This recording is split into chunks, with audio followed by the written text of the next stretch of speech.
Okay, I think that's the final draft of the script done. It'll be good to get this video out before, well, whenever Commandos Origins releases. I don't remember when it was supposed to release this year. I think, oh my gosh, it already released on April 9th?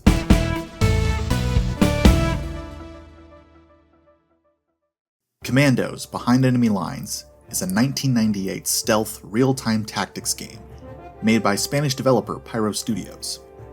And guys, this game was my childhood.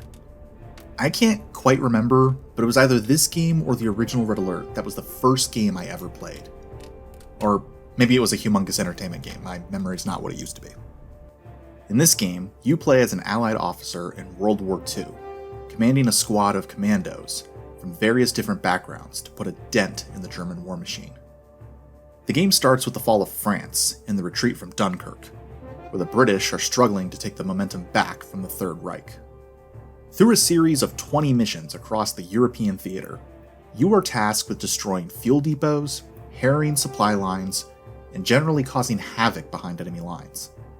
It's punishingly difficult, requires a lot of saving and loading, trial and error, and is to this day the benchmark for the stealth real-time tactics genre. So, what makes it so special? Allow me to explain. Coming right over, sir. These original 6 Commandos are iconic, and anyone who grew up playing these games will have the voice lines of the Commandos etched into their brains. I'm coming! As well as the voice lines of the Germans. I see. Alarm! Alarm! First up is the Green Beret, Jerry McHale, aka Tiny. This Irish boxer turned commando is the leader of the team, and the character you'll be controlling for the majority of the gameplay. He eliminates enemies silently with his knife, and is one of only 2 characters that can carry bodies out of sight. Combined with his radio-controlled decoy, he excels at getting German soldiers out of their patrol patterns and into vulnerable situations for quick neutralization. He also carries a climbing axe that allows him to scale certain walls, and a shovel to bury himself in the ground, both providing very situational advantages. Next up is the Sniper, Sir Francis T. Wooldridge, aka Duke. A Sheffield aristocrat and deadly marksman, Duke carries a suppressed sniper rifle that can silently take out enemies at long range. He's ideal for taking out enemies on rooftops that would otherwise compromise other commandos with their vast overwatch position. And as long as the enemy doesn't see their comrade falling, rooftop kills will generally hide themselves. In a pinch, he can also be used to take out entire patrols before the enemy knows what's happened. But this is not advised since his sniper ammunition is limited. Half the strategy with his character is knowing when and when not to use him. He also is one of 3 commandos who carry a first aid kit. The Marine, James Blackwood, aka Finns. Born in Melbourne, educated at Oxford. This former alcoholic Australian is the diver of the team, the only character who can swim, and the only character who knows how to row an inflatable boat for some reason. He's indispensable to navigating aquatic missions. He's the only other commando besides Tiny who carries a knife, but in practice this has limited usefulness since he can't carry bodies to hide them afterwards. Far more useful, however, is his harpoon. While it may be short-ranged, it's silent, and it kills in one hit, making him ideal for making a quick kill against a fast-moving patrolling target. The Sapper, Thomas Hancock, aka Inferno. Now this guy is fun to utilize. A British gentleman with a hidden poor temper, he's an expert in explosives. Whether it be inconvenient time bombs or the far more preferable remote control bombs, or the good old classic grenade, he's ideal for destroying objectives, armored vehicles, obstacles, or even large patrols. He also carries large wire cutters, ideal for cutting through chain link fences. My favorite tool of the Sappers is his steel bear trap. Not as useful as a knife, but ideal for placing in the path of patrolling enemies who somehow just can't manage to see it right there in front of them. You'll still need Tiny if you want to hide the body though. The Driver, Sid Perkins, aka Tread. A criminal from America, he escaped a looming prison sentence by joining the British Commandos. He's you're really not going to use him at all until a vehicle or turret becomes available. He gets a submachine gun that's not really all that useful, and is one of the team medics, but that really doesn't add to his usefulness all that much. Now, once you do get a hold of a tank or a half-track, he is a blast to use. But given the structure of most levels, that's usually the last 5 minutes of any particular mission.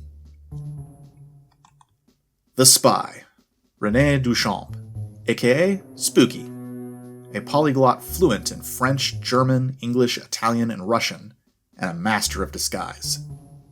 Working primarily with the French resistance, he's only a part-time member of the British Commandos. Translation: he's easily the most useful commando in the entire team outside of maybe Tiny, but he'll be available in a precious few missions in the game. He gets access to a poison syringe that is functionally equivalent to Tiny's knife, and is the only other commando in the game that can carry bodies.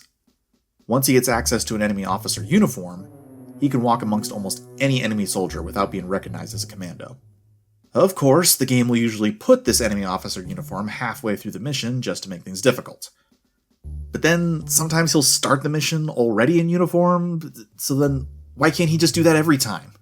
Anyway, the Spy's command of German allows him to distract any enemy soldier to look in a different direction, and this includes enemy patrols. And, to top it all off, he can carry a first aid kit if the driver isn't around. And the last tool every commando gets access to is the pistol. Infinite ammo, semi-automatic, fires as fast as you can click. And the damage stacks with the amount of commandos firing together. It's loud, but it can be useful if the level doesn't require no alarms to be sounded, and you want to clear out an area quickly. Just post up somewhere near where a barracks is and hope you survive the onslaught. Whatever you say, officer. Ask anyone who loves this genre. The levels make the game, and Commandos Behind Enemy Lines does not disappoint. The level variety, both in visual style and in gameplay, is incredible. The game's missions take you from Norway to North Africa, France, Belgium, and finally, Germany. And the Commandos get neat little orange and brown new uniforms when they're working in North Africa. No new uniforms for the snow, however, and that wouldn't happen until Commandos 2.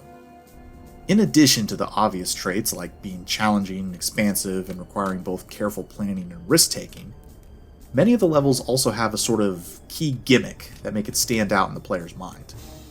There's the level where there's a boat with a machine gun where you have to time its patrols to get your commandos across the river, or the one with the electrified fence, or the ones that have a train periodically speeding through the map, creating both cover and danger to your men, or the one with the cable car, or the conveyor belt, or the prisoners with back problems apparently that are so severe they are incapable of crawling on the ground to avoid machine gun fire. Fun gimmicks like that. I mean, who doesn't remember the mission where you have to stop the German engineers from blowing up the bridge, which they will do immediately if they detect you, necessitating you to have your commandos kill the engineers almost simultaneously. And then, 2 missions later, you're back on that exact same map with a different composition of commandos, tasked with destroying that same bridge. Well, officer, I know you are familiar with the scenery. This is the kind of iterative level design genius that you would think would be saved for a sequel, but somehow, all of this brilliance made it into the very first game. I mean, who thinks of flipping the script that the player has spent over a dozen missions getting used to, and having an objective to stop something from being blown up for a change? It's pure game design genius. Now, on a personal note, I think my favorite mission as a kid was the one where the commandos have to blow up a massive German battleship that is essentially the second Bismarck. The copious use of diving with fins, sniping across piers, getting to block the tank with a truck, and then using the mini-sub to land the final blow. All of this just made it a standout mission in Tiny Snowman's mind. I remember committing the mission's password to memory so that I could always come back to this level. Now, try to remember, this was the 90s, internet was still becoming widespread, so if you didn't write down the password when you beat a mission, you were out of luck if you couldn't find the right message board online with the password codes. Why don't you try it, boss? This game was hard. It was really hard. Especially for Tiny Snowman, who decided this game was something he should be able to beat for some reason. But like many games in the 90s, it was difficult in an oddly rewarding way. When you found a reliable way to beat a mission, it made you feel smart. When you found a way to beat a mission that had been besting you for weeks, it made you feel brilliant. And when you found a way to make your commandos stand up and get down at just the right time to make an enemy soldier break his patrol pattern, or shoot your pistol and run away at just the right time to beat a mission you felt you wouldn't otherwise be able to, it felt like you had beat commandos behind enemy lines at its own game. And I think we all felt smart when we figured out that we could use corpses as makeshift cigarettes to get enemies over to a vulnerable location. With the benefit of the internet now, there is no shortage of speedruns to watch, or intelligent developer-intended ways to beat all of the various missions. But you gotta understand, like I alluded to earlier, the internet was still in its infancy. There was no giving up and looking at a walkthrough online. You bashed your head against the wall over and over again through trial and error, saving and loading, hoping to click just a little bit faster this time, so that you could achieve what felt like the impossible. Beat the mission, and see what no one else in your house had seen yet. The next mission. And then I discovered the cheat codes for invincibility and teleporting, and didn't end up beating the game for real until many years later. Such is life. Oh, we would like to, but... This is a short note here, but this is something I loved about Command & Conquer Red Alert 1 that kind of shows up in this game too.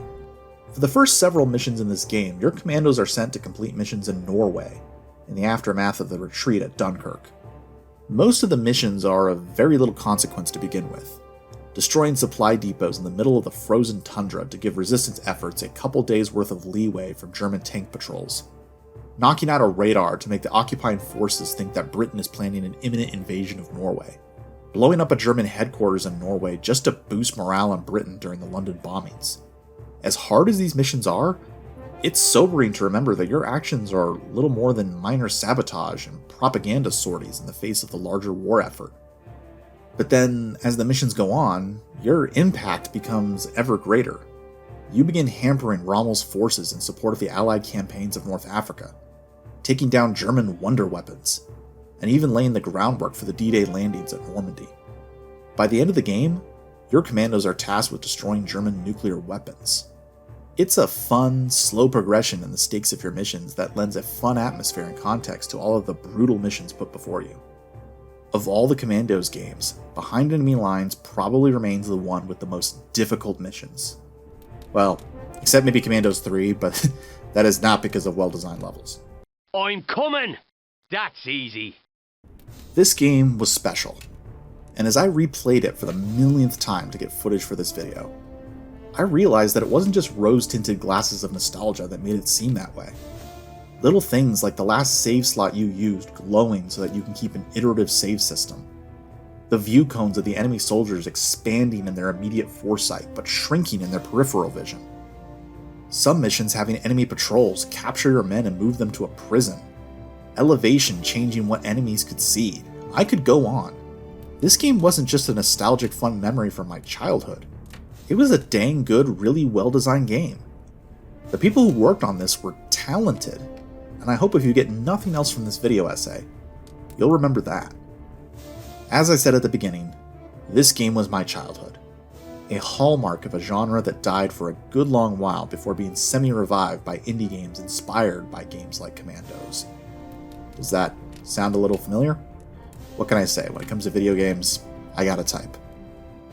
And from the looks of my comment sections, it sounds like a lot of you do too. Games like Commandos, Command & Conquer, and other stalwarts of the 90s were, for many of us, the formative games of our youth, forever shaping our experience in this hobby of video gaming.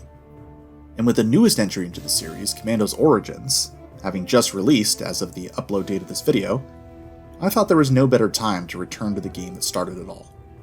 You'll have to wait to hear my thoughts on that newest game in the series, but suffice it to say, I was not disappointed. But even if the newest game in the series isn't your cup of tea, we can always do what I suspect many of us do, and return from time to time to Commandos Behind Enemy Lines, just to see if we still got it. Thanks for watching.